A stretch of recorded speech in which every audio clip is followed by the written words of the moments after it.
Eh bien, mon père est un pur produit de l'immigration portugaise. Mon grand-père a traversé l'Espagne et la France dans les années 60.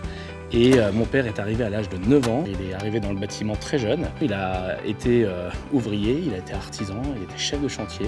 Et il nous a enseigné son art, l'art de ses mains.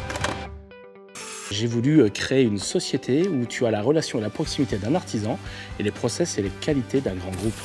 Ça nous donne une capacité insatiable de vouloir embarquer et d'emmener avec nous des salariés, des clients, des partenaires.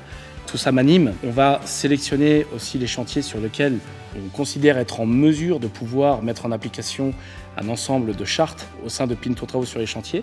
Et après aussi par les recrutements, c'est-à-dire qu'on va plutôt recruter des collaborateurs qui ont du savoir-être, qui ont forcément de la compétence et qui, en termes de valeurs, correspondent aux valeurs de l'entreprise. Le reste, ce ne sont que des process comme la protection, comme la sécurisation, le respect de l'environnement du client, le respect du cahier des charges et puis surtout faire en sorte que la relation entre le client, moi, mes salariés, eh bien, soit tout simplement magique et fantastique. Ça, c'est quelque chose de très important pour moi.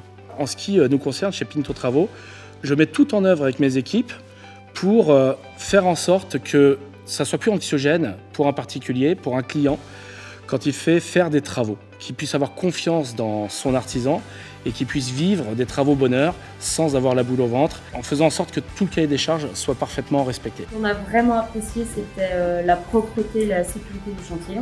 Les gars, ils savent ce qu'ils doivent faire, on est revenu sur eux, et ça, c'était hyper agréable. On fait tout pour que quand on travaille ensemble, ça soit un régal, un plaisir pour tout le monde.